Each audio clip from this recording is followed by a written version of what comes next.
So my name is Tina Gharavi. I'm a filmmaker who's based in England and in Paris. I make documentary and fiction films. I've actually managed to combine both.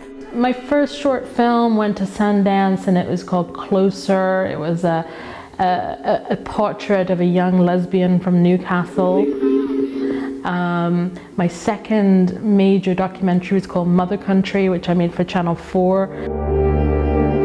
Mother Country was really, it was really a film about returning to Iran after so many years and reconnecting also to my mother, which was, obviously a big story. It's something that by reconnecting to the mother country, that for me really helped connect things. I understand how difficult it is not having a sense of home and belonging, but I think I've gone through that now. And now I kind of realize I am happy being a citizen of everywhere. So the national thing, meh.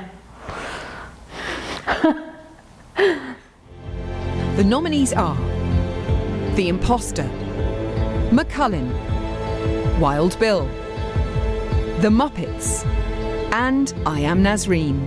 So I Am Nasrine is about a brother and sister who travel from Iran to the UK.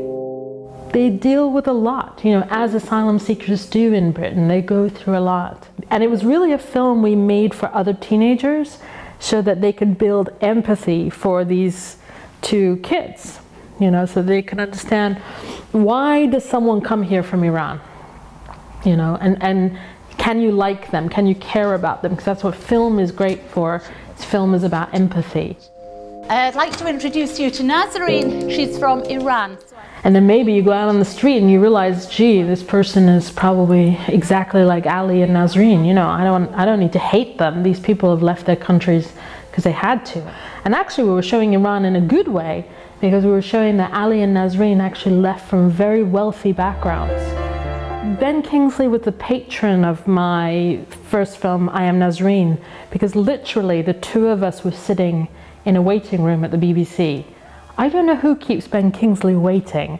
And so I go up to him and I said, if I don't talk to you now, I'll kill myself later. And he said, let's save a life today.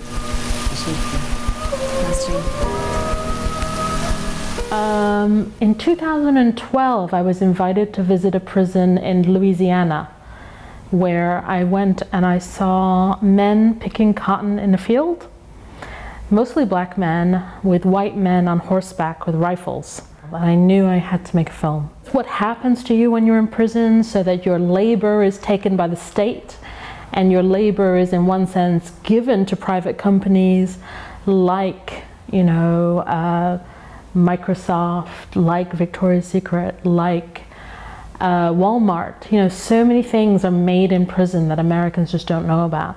So the film really exposes that, but it also looks at how prisons really are an extension of slavery.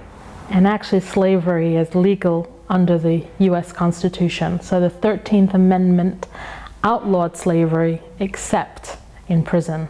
Mr. Obama should probably care that there is a loophole in the Constitution, and it's strange because he studied constitutional law. In this particular film, From the Plantation to the Penitentiary, while looking at the African American experience, I'm trying to explain the construction of the other and how race has been manufactured and what the purpose is and how power and how we function as human beings, making assumptions. I mean, we've been taught, people have been taught to fear blackness. I'm really trying to speak to a young audience rather than, a kind of intellectual documentary with talking head.